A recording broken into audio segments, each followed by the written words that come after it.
네, 안녕하세요. 어서 오세요. 제 2차 세계대전 얘기하면서 유대인 얘기를 뭐 그렇게 많이 안 했죠. 뭐 보통 수준으로밖에 얘기 안 했는데 그 유대인 얘기를 왜 안 할까 그러면서 또 하면은 말이에요. 이게 또 음모론이라 그러거든. 그러니까 그 유대인 얘기를 하면은 음모론이라고 하는 그 공식이 만들어지도록 세뇌시킨 게 또 유대인들이에요. 머리 좋은 사람들입니다, 이 사람들이.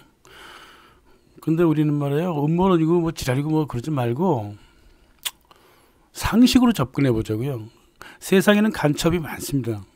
각국은 정보부를 운영합니다. 정보부를 운영하지 않는 나라가 없잖아요. 기업마저도 영업 비밀을 갖고 있어요. 정치라고 하는 것은 항상 밀실에서 행해집니다.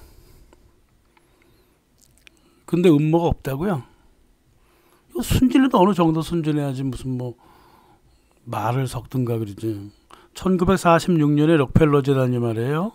미국이 어떻게 제2차 세계대전에 참전했는가에 대한 연구비로 14만 달러를 내어놓았어요. 지금 같으면 뭐 한 1억 5천 되려나? 돈을 내놨습니다. 왜 그랬을까요? 제2차 세계대전에 대한 연구가 군산업체 쪽으로 굴러가니까 그거 막으려고 그랬던 거야. 군산업체의 기록을 없애려고 역사에 음모를 심었다고. 그러니까 자기네들의 음모를 막으려고 역사에 음모를 심는다고. 이렇게까지 살아가는 사람들, 돈 많은 사람들의 항상 행동을 그렇게 합니다. 돈 없는 사람들이 봤을 때는 야 저게 가능할까 하지만 빌 게이츠 보세요. 난리 나잖아요. 그 사람들. 자기의 음모를 숨기기 위해서 역사의 음모를 꾸미는 그런 일까지 한다고. 그 음모론이라는 게 뭐예요? 우리가 잘 알고 있는 비사, 응? 뭐 조선일보 같은 거 뭐 무슨 비사, 뭐 6.25 비사 뭐 이런 거 있잖아요. 그 비사를 갖다가 논이라고 불러, 세열이라고 부르면서 그거는 당신의 의견이야 라고 밀어붙이는 적반하장 논리라 이 말이죠. 게다가 이제 비사라고 하는 거는 말이야 나중에 나온 역사이기 때문에 고증이 철저해요. 네, 또 고증이 또 다른 역사보다 더 명확하다고. 근데 그게 무슨 음모론이야. 그러니까 진실과 왜곡을 반반씩 섞는 것으로 유명한 그 위키페디아 있잖아요. 이게 써먹을 때는 많지만 굉장히 중간중간에 자기 의견을 굉장히 많이 넣습니다. 그 거짓을 자꾸 유도해요. 이 위키페디아가. 얘네들이 사건별로 음모론 항목을 만들어내요. 이따 짓을 한다고 얘네들이. 그리고 그 음모라고 하는 거에 대해서 반박한다고 하는 그 자료가 아예 없어요. 형편없습니다. 팩트체크라는 거 하는 거 있잖아. 팩트체크를 팩트체크 해보면 엉터리잖아요. 헛소리만 앉아있잖아. 사람들한테요 진실을 알리는 게 아니라 그게 전혀 관계없고 우리가 말하는 것만 들어라 그 뜻이죠. 귀찮으니까 사람들은 귀찮거든. 무슨 논쟁하고 이런 거 싫어하거든요. 그러니까 우리가 말하는 것만 들어라 그 말이야. 우리가 언론을 딱 잡고 있으니까. WHO가 어디까지 가는 줄 아십니까? WHO 같은 이제 부패한 조직이 비사에 관심 있는 사람들의 성향을 PPD라 그래갖고 피해망상 증후군으로 잡아놨어. 그래갖고 약 먹입니다.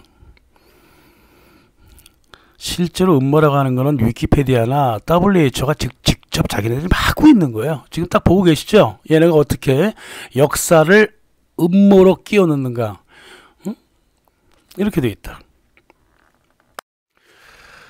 이 빌 게이츠가 언론하고 교육계 지원금을 엄청나게 주고 있는데요. 예? 수없이 많은 학자 언론이 무슨 비사 무슨 사건이라고 이렇게 기록한 역사들을 죄다 음모로 만들어놔요. 응?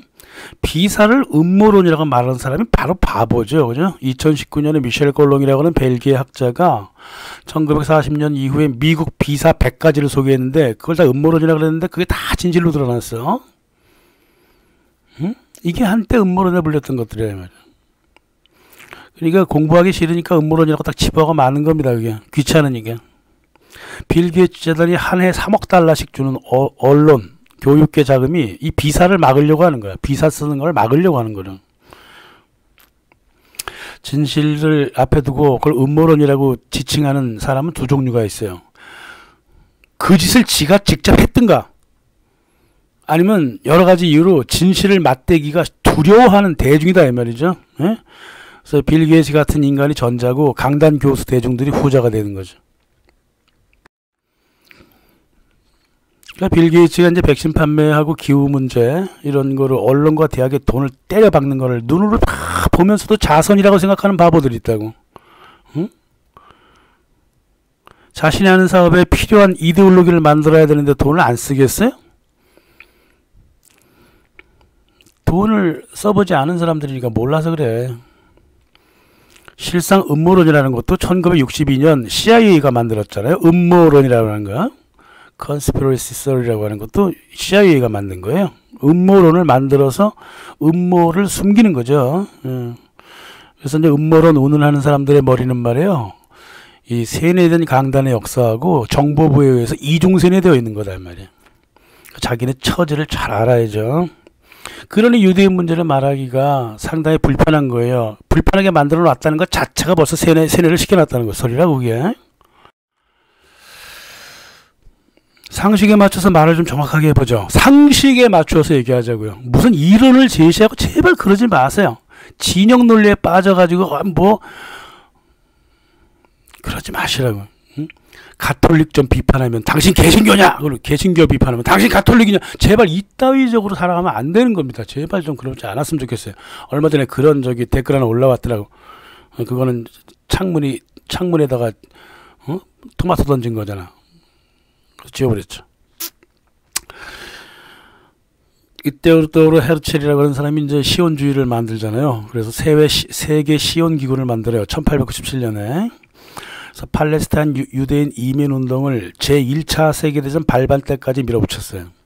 그리고 1차 세계대전 도중에 1917년 이스라엘 성립선언도 이 사람들의 작품이었다고. 아무리 협상력이 좋은 유대인이라고 치자고. 근데 만약 독일이 전쟁에서 이겼으면 어떻게 했을 뻔했어? 어떡하려고 그렇게 밀어붙였냐고? 오스만 제국하고 독일 손아귀로 이민 문제가 넘어갔을 거 아니야? 이스라엘 성립 문제가 넘어갔을 거 아니야? 그러면 어쩌려고 그랬을까? 2차 세계대전도 마찬가지야. 이 유대인들이 말이야 무려 6년 동안 독일 제품 불매운동까지 벌이면서 대독운동을 벌이거든요. 1938년 11월 달에는 영국이 버나드 몽고메리 이놈을 보내갖고 팔레스타인에 보내갖고 저항하는 아랍인들을 살해하면서까지도 유대인들을 지지해줬다고. 응? 반대 정책도 나중에 이제 또 변증법처럼 쓰긴 쓰지만. 그래서 아랍 세계가 독일 쪽으로 마음을 넘어가게 만들어 놨어. 만약에 독일이 전쟁에서 이겼으면 어떨라 그래서 왜 그런 짓을 했을까? 이 유대 시온기구하고 유대인들 네트워크는 만약 독일이 이겼으면 어째 하려고 그렇게 말도 안 되는 반독 행동을 하면서 끝까지 그렇게 행동을 했을까? 그 당시 1941년 42년까지 영국 프랑스 모두 졌다고 그랬잖아요. 근데 왜 못 먹어도 고했냐고. 유대인들은 영국과 미국이 이길 거라는 걸 미리 계산해 두고 있었기 때문에 그런 거예요. 뻔한 소리지. 지네가 만들었거든 이 전쟁이라고 하는 거를. 이 제2차 세계대전을 추진한 사람이 쳔 와이즈먼이라고 그래갖고 세계 시온기구의 독자적인 준국가 조직 국제부 주이시 에이전시가 만들어낸 거예요. 이게 1927년에 레옹 블룸 그 프랑스 총리 유대인이죠. 알베르 아인슈타인, 허버트 사무엘 이런 사람들을 불러 모아다가 본격적으로 유대인 세계 네트워크를 공식화했어. 그게 1929년에 성립한 팔레스타인 유대인 기구 Jewish Agency for Israel, 이른바 세계 시온기구 국제부라는 이름이 붙어 있습니다. 국제연맹의 인정까지 받아가지고 팔레스타인의 시온주의 유대인 대표부가 됐습니다. 이 조직이 세계 유대인들로부터 자금을 끌어모아갖고 나치 독일을 비난하는 가짜 뉴스를 만들어서 세계에 퍼뜨리고 동시에 독일 나치와 히틀러하고는 팔레스타인 이민 협정을 맺었다고. 양쪽 일을 다 했어 얘네들이. 1933년부터 히틀러의 도움을 받아갖고 팔레스타인에 25만 독일계 유대인을 이주시켰다고요. 그래갖고 이스라엘을 성립시켜 준 거야. 그러니까 히틀러가 이스라엘을 성립시켜 준 거죠. 그러니까 이 변증법을 참 잘 활용합니다. 변증법을 이 사람들이. 유대인이 보호를 받으려면 누군가 유대인을 때려야 된다고. 이스라엘을 성립시키려면 누군가 반대를 해야 돼. 이게 바로 변증법적 기획이에요. 이 기획에 회방을 놓는 사람은 사라져줘야 돼. 그 중에 한 사람이 누구냐? 독일의 베를린 신문 정론직선 편집장 시온주의자 줄리우스 스트라이처예요. 응? 이 사람이 시온주의자예요. 뉘렌베르크 법정에 나와가지고 나는 유대인 문제를 법적으로 해결하려고 했고 해결되어야 하고 또 국제적인 차원에서 다뤄진다고 얘기했다. 유대인을 못 살게 굴면 그거는 바로 유대인을 도와주는 일이기 때문에 유대인 문제는 그렇게 해결하는 것이 아니다. 나라를 세워서 유대인들을 그쪽으로 한데 모아서 자체적인 독립국가를 세워주는 것이 가장 올바른 방법이기 때문에 나는 시온주의자와 의견이 똑같다 그랬습니다. 이 사람은 사형시켜버렸습니다. 왜 사형시켜야 되나? 지네가 하는 방식과 달라서 그래요. 유대인들의 그 권력이라고 하는 것은 반유대주의가 있었기 때문에 존재할 수 있었고 유대인 문제는 평화롭게 해결하면 안 되는 거예요. 서구가 유대인을 탄압해야지만이 탄압에 저항한다는 핑계로 조직과 제도를 만들고 인정받아 왔단 말이야. 그게 바로 시온주의를 만들었던 테오도르 헤르첼하고 샘 와인스만이 그 시온주의 조직, 세계 유대인 연맹, 반명예훼손 연맹, 차별금지법, 혐오금지법 이런 거 모두 변증법적으로 만들어낸 거라고. 응? 제가 우리를 때리더라. 그래서 우리는 반항한다. 그러니까 정당성을 확보하는 거거든요. 그 때려줘야 돼. 그래서 이 독일의 스트루머 편집장 줄리우스 스트라이처처럼 이렇게 평화주의적으로 행동하면은 오히려 자기네들의 운동에 방해가 된다고. 따라서 유대인 전략에 반하는 이런 사람은 사형당에 마땅했다. 이 말이에요. 그래서 별일도 안 했거든요. 근데 유대인 학사에 아주 원본이라 그러고 막 이러면서 뭐래 얘 4년간 가택연금 당했는데 히틀러한테 전쟁 도중에 가택연금 당했는데 무슨 유대인 학살이 저기 그거라 원흉이라는 거야. 되지도 않는 말을 그렇게 해. 이런 사람이 있으면은 자기네들 일하는데 괴롭다고요. 그래서 사형시킨 거예요. 세계 시온기구하고 국제부가 그 1933년 히틀러 집권 초기부터 독일 공격했습니다. 진짜 연도는 1932년 히틀러가 그 국회 내에서 그 자리를 좀 많이 차지했을 때 그때부터 나치 비판에 들어갔어요. 이 유대인 기구들이. 또 변증법적으로 그랬죠. 독일 쪽에 있는 유대인 중앙연합이 있어요. Germany Jewish Central Association이라고. 가만히 있는 나치 정부한테 갑자기 유대인 탄압하면 안 된다고 너스레를 떨었다고. 독일에 아무 일도 없었거든요. 반유대주의는 유럽의 일반 정서이기도 했습니다. 오히려 바이마르 공화국, 독일 쪽의 그 중산층이라든가 정치사회는 반유대주의가 주로 정치적인 쪽에서 벌어졌지 사회가 깊은 정서라고 보기가 어려웠어요. 알베르 아인슈타인을 예를 들어볼까요? 알베르 아인슈타인이 그랬잖아요. 영국 사람들은 나를 유대인이라고 부른다. 하지만 독일 사람들은 나를 독일계 학자라고 부른다. 이상하다. 내가 진짜 독일에서 혐오 대상이라면 거꾸로 불러야 되지 않느냐. 독일에서는 유대인이라고 불러야 되고 영국에서는 독일 학자라고 불러야 될 텐데 독일에서는 거꾸로 부르고 있다 이거야. 반유대 정서가 뭐 바이마르 독일에서도 없지는 않았지만은 영국 이상으로 일반 유럽 이상으로 혐오가 있던 곳이 아닙니다. 거기가. 엿다 대고 히틀러 갔다가 막 물고 늘어지기 시작하는 거야. 무슨 근거로? 아무런 근거 없어요. 무에서 유를 창조합니다. 이 세계 시온기구하고 국제부, 세계 시온기구는 시오니스트들 주로 그거 하는 거고요. 저기 주로 모아놓는 것이고, 국제부는 시오니스트가 아닌 유대인들을 불러 모아다가 일을 같이 처리하는 그 네트워크를 만들어내는 그런 조직이라고. 그래서 1932년부터 엄청난 수의 그 까집성 가짜뉴스가 미국에서도 쏟아집니다. 반독 그 선전물이 미국에서 쏟아져요. 제가 자주 들어가는 그 미국 홀로코스트 뮤지엄 사이트가 있습니다. 그래서 1933년부터 1940년이니까 10년 동안의 신문 기사를 살펴보면 진짜 웃기지도 않는 가십 기사가 천재예요. 천재. 그 안에 하나도 이루어지지 않은 없는데 무에서 유를 창조하는 가짜뉴스들이 쓰레기 난지도 쓰레기 처리하는 만큼 전 미국 홀로코스트 메모리얼 뮤지엄 완전 쓰레기 천지야. 정보가 다 죄다.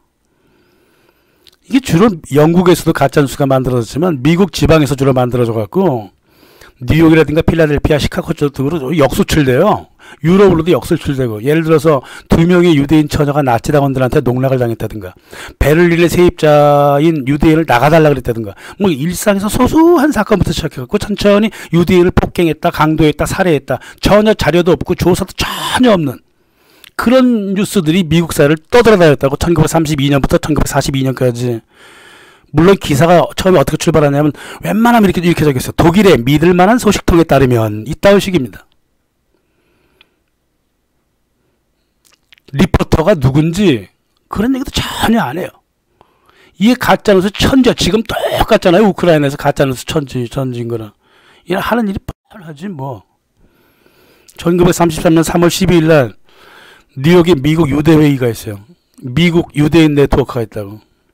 갑자기 나치가 유대인들을 폭행했다면서 화를 내면서 어떤 근거도 없이 그냥 뉴스만 보고 선전선동을 벌이게 돼. 그래서 27일 날 반나치 유대인 행진을 열자고 제안을 하고 독일 제품 불매 운동을 들어가자고 한다. 뉴욕 시민 33%가 유대인이에요. 일주일 만에 독일 경제 제재를 결의했고 독일 제품 보이콧에 들어가는데 눈이 휘둥그레지게 갑작스럽게 이렇게 움직이니까 유럽하고 미국 언론들이 모두 놀랐어요. 응?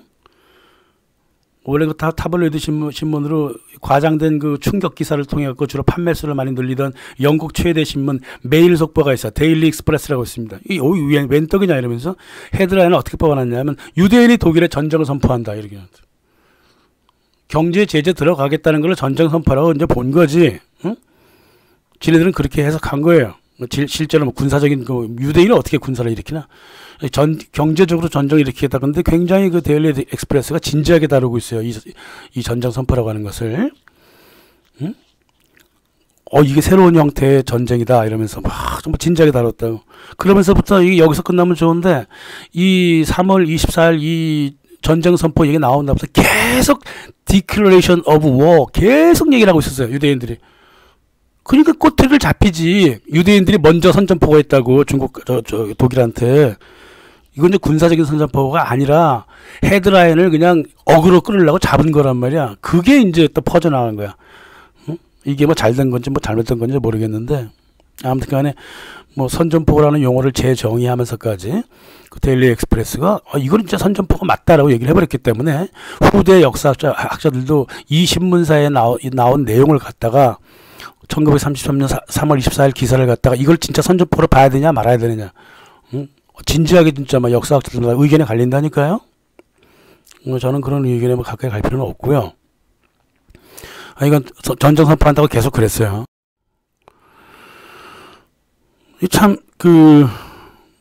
그래서 국무부 장관에 오르자마자 이제 이상한 일이 벌어지니까 이 미 국무부 장관 코델 허리 미국 유대회 의장 스테판 와이즈를 불러다가 유대인들이 개인적으로 뭐 어떻게 그렇게 뭐 충돌했나 보지 뭐 그런 거 갖고 뭘 그래요. 다 지나갈 일을 갖다가 이 정도로 알고 있었어. 미국 국무부 진짜 철없는 정치인들은. 근데 이 국무부 장관도 충돌이 진짜 있었는지 없었는지 몰랐다고. 근데 하도 있었다고 난리를 치니까 그걸 믿어준 것 뿐이지. 시온주의에 미친 변호사 정신병자가 하나 있습니다. 운터마이어라고 있습니다. 사무엘 운터마이어. 자기 죽을 때까지 1939년 자기 죽을 때까지 이 혹시라도 이 반나치 움직임 꺼질까봐 언론을 통해서 끝없이 불을 지핍니다. 얘가 글을 좀 쓰거든. 응? 얘가 어떤 단어를 만들어내냐면 1945년 전쟁 이후에 세계 유대단체들이 귀에 딱지가 생기도록 반복한 용어들을 1933년 한 해에 모두 만들어냅니다. 그리고 이 얘가 말을 만들어내면 유대 미디어들이 모두 그 단어를 퍼날랐어. 잔인, 야만, 앞에다 독일이 붙어야 돼요. 야만 독일, 야만 인정, 독일의 인정청소, 독일 유대인 절멸, 독일이 고문했다, 독일이 처형했다, 독일은 냉해라, 독일은 지옥이다, 60만 유대인, 600만 유대인, 유대인 절멸시킬 것이다. 얘가 다 얘가 얘기한 거예요. 1933년에 유대인들을 수용소로 가둘 것이다. 이런 단어들을 33년에 이미 참 12년 전에 그렇게 유행을 시켜놨다 이 말이야. 본격적으로 누른베르크 재판 끝난 다음에 이 단어들이 모두 독일의 형용사로 달라붙어버리죠. 나치는 미디어를 통제를 못했어. 능력이 없다 그랬잖아. 응? 게다가 히틀러는 지금 바로 들어섰기 때문에 경제를 일으켜야 되고 프랑스나 영국, 폴란드, 소련하고도 영토 교역 문제가 상의해야 되기 때문에 뭐 그런 가짜 뉴스에 뭐 일일이 대응할 수도 없었어요, 실은. 그리고 또 독일 시원협회가 있어요. 독일에도 시원협회가 있었거든요. 독일 시원협회 그 사람들이 와가지고 이게 모두 가짜 뉴스니까 그런 일 없다고 또 노스레를 다시 떨어요. 한쪽은 공격, 뉴욕에서는 그렇다고 공격하고 독일에서는 아니라고 그러고. 이 전형적인 유대 변증법이라고 다 진실을 감추고 어떤 길로 목적으로 이렇게 끌고 가고자 하는 하나의 다 전략이지 뭐. 뉴욕, 시카고, 볼티모어, 보스턴, 크리블랜드, 필라델피아 79곳에서 반독 불매 시위가 벌어졌다. 그 히틀러가 그랬어요. 3월 28일 날 불매운동 니네 한다고? 그 우리도 하지 뭐. 저놈의 새끼들이 지금 1차 세계대전 바로 전에도 졌다는 식으로 행동하더니 또 저러네? 그러면서 가소로워했다고. 근데 이게 실은 가소로워할 일이 아니었거든요. 그래서 유대인들의 그 독일 제품 불매 운동이 전쟁 발발 전까지 무려 6년을 이끌어가는데 독일 정부는 단 하루만 불매 운동을 공식화했고 나머지는 그냥 흐지부지 해버렸어. 독일 시민들이 시시때때로 그냥 불매 운동을 했던 거죠. 그러니까 미국 정부가 또 뭐라 그랬냐면 독일이 자국 물품을 안 사준대. 니네 물품 안 사줬냐? 아니면 유대 물품을 안 사줬니? 안 사준다고 독일을 최애국 조항에서 제외시켜버리고 영국도 마찬가지야. 이게 웬 떡이냐 그래갖고 독일이 유럽의 물건을 싸게 판다면서 모든 수단을 강구해서 독일 제품 불매에 들어가겠다. 영국도 그랬습니다. 이놈들이 한꺼번에 움직이는 거예요. 이렇게. 독일도 가만히 있지 않았어. 독일은 정보부가 움직였습니다. 나치 정부 비밀 경찰 있잖아요. SS. 그 라인하르트 하이드리히가 그 이런 운동을 벌이고 있는 놈들의 리스트를 모으고 있었다고. 그래가지고 그 셀렌베르그 장군이 이전에 그 왕이 이제 될 수 있었던 영국의 윈저공 에드워드 8세한테 어느 정도 만들어진 전범 유대 리스트. 그러니까 다시 말하면 막 이런 막 전쟁을 일으키려고 난리를 치는 유대인 리스트를 이렇게 모아서 전달하면서 도움을 요청했다고. 이게 마지막에 1940년에 이제 2,820년 리스트가 만들어졌거든요. 그 중에는 뭐 챔벌레인도 있고 처칠도 있고 로스차일드도 있고 그래요. 그리고 이제 지그문드 프로이드도 있고요. 이거 전쟁을 부추긴 거예요. 지그문드 프로이드가. 허버트 웰스도 그리고 알더스 헉슬리, 버트란드 러셀, 베아트리스 웹, 버지니아 울프, 하일리만, 에드워드 퍼스터, 스테판 스바이크 이런 놈들이 모두 전쟁을 부추기고 있었다 이 말이에요. 뒤에서. 그리고 오대영 고몽 브리티시 그거 사장 오스카 도이치 이 놈도 전쟁을 부추기고 있었고.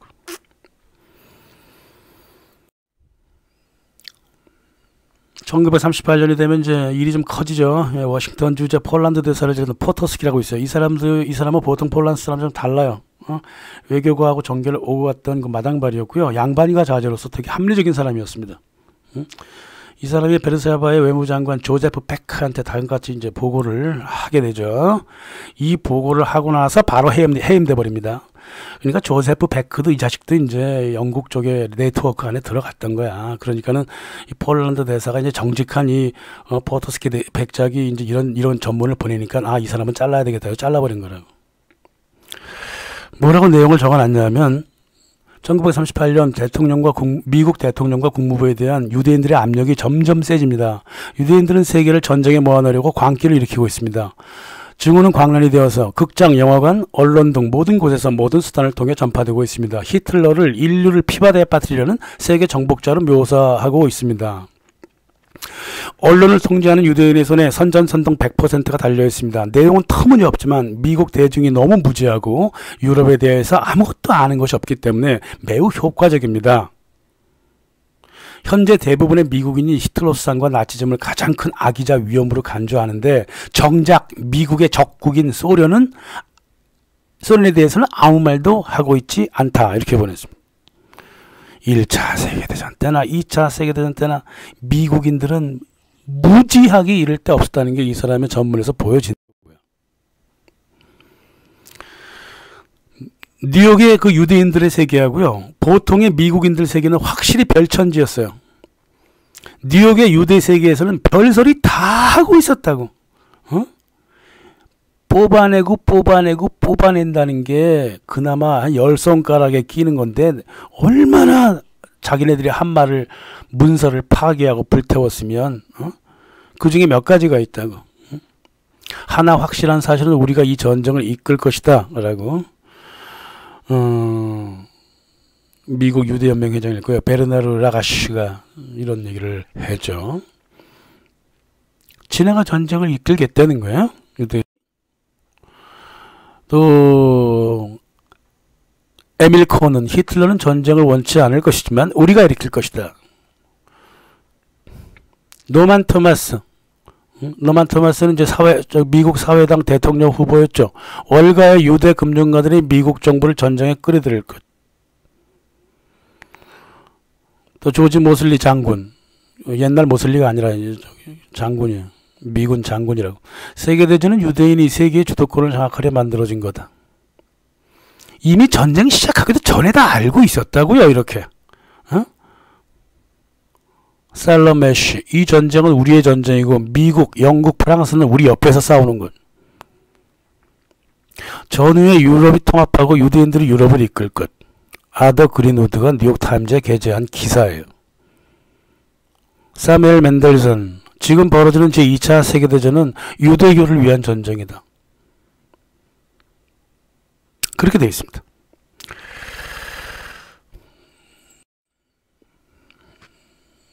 세계시온기구 총재 쳔 바이즈만 1941년 9월 10일 날 이렇게 얘기를 하죠. 자, 이제 미국에 여기를 다녀보니까 미국에는 영국처럼 전쟁에 뛰어들 사람들이 별로 없네요. 오로지 미국에 사는 500만 유대인들만이 전쟁을 원합니다. 제1차 세계전 때 그랬듯이 미국이 전쟁에 참여하도록 영국의 정치인들이 움직여주시면 좋겠습니다라고 처칠한테 편지를 보내죠.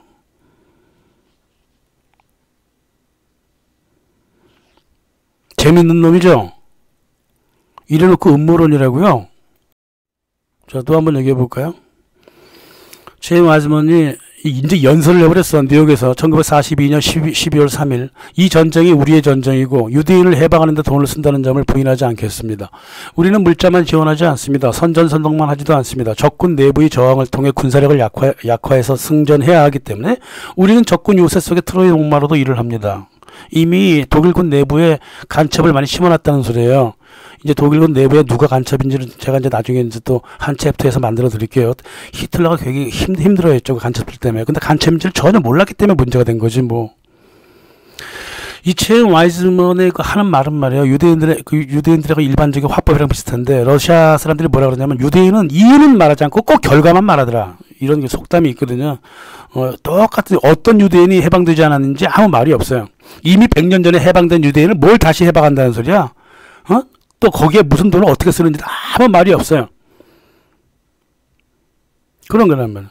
간첩 얘기만 해보자고요. 독일군에 자원한 15만 유대인들이 있습니다. 그 중에 2만 명이 유대인 간첩이었다고.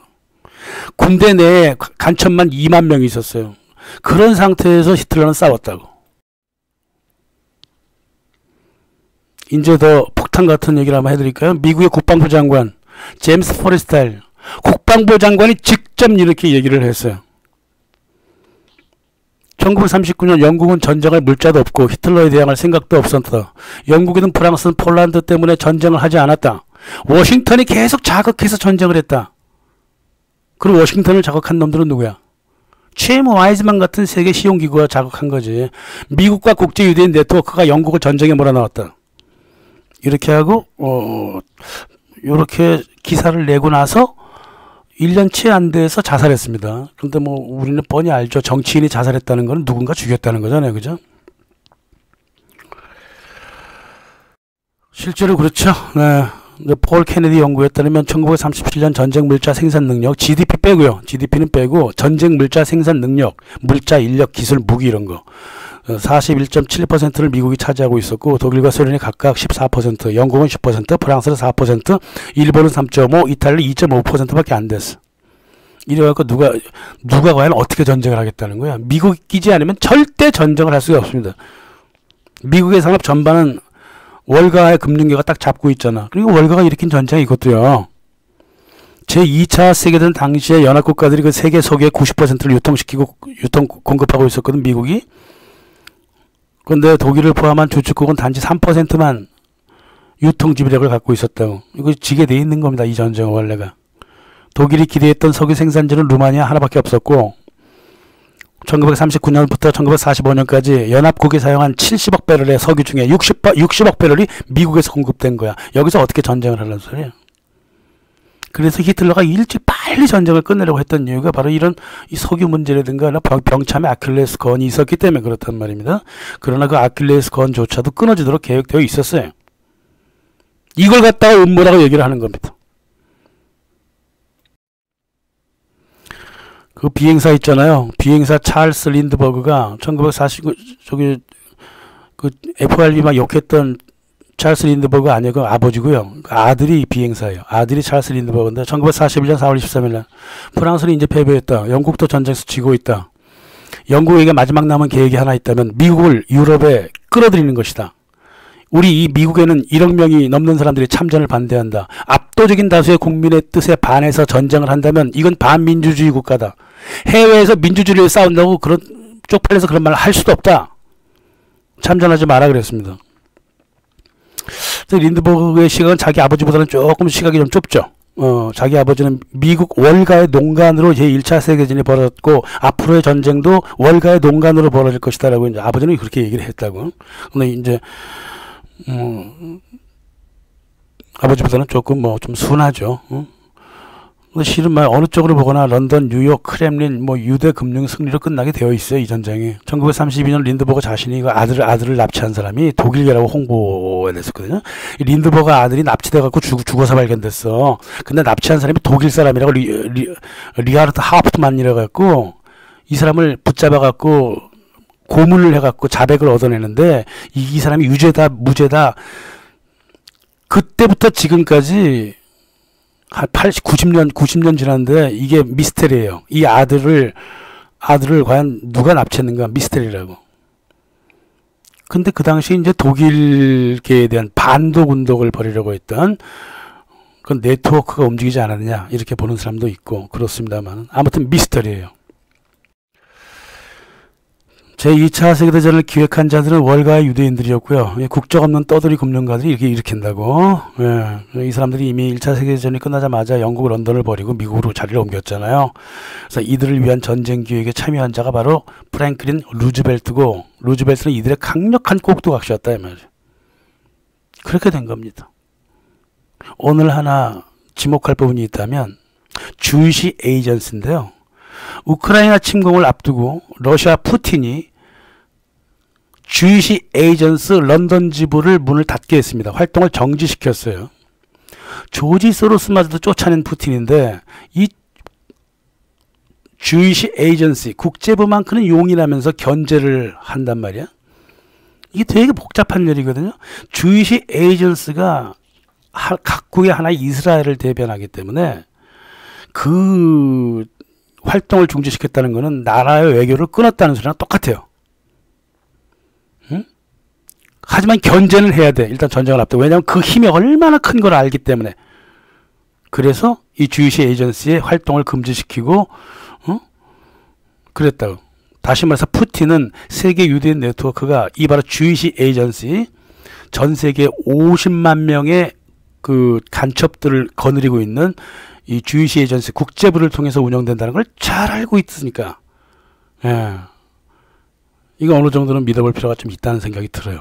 푸틴의 어떤 정책이라든가 이런 것들을. 그래서 유대인에 관해서는 이 정도만 하죠. 유대인 학살 같은 것들은 얘기 안 할 겁니다. 그거는 왜 얘기를 안 하냐면요. 제 신상에 문제가 있다고 전에 잠깐 농담 삼아 말씀드렸는데 그게 아니라요. 근거가 전무합니다. 그래서 얘기 안 하는 거예요. 유대인 학살에 관한 건 근거가 아예 없어요. 그래서 그걸 근거로 두고 내가 무슨 말을 못 하는 겁니다. 그래서 유대인 학살에 대해서는 얘기를 전혀 하지 않을 거니까 유대인 기구들도 걱정하지 말고 그랬으면 좋겠습니다. 그러면 이 루즈벨트가 어떻게 전쟁을 기획했을까? 자주 말씀을 드렸는데 잠깐 또 다음 또 영상에서 정리를 해드릴게요. 감사합니다.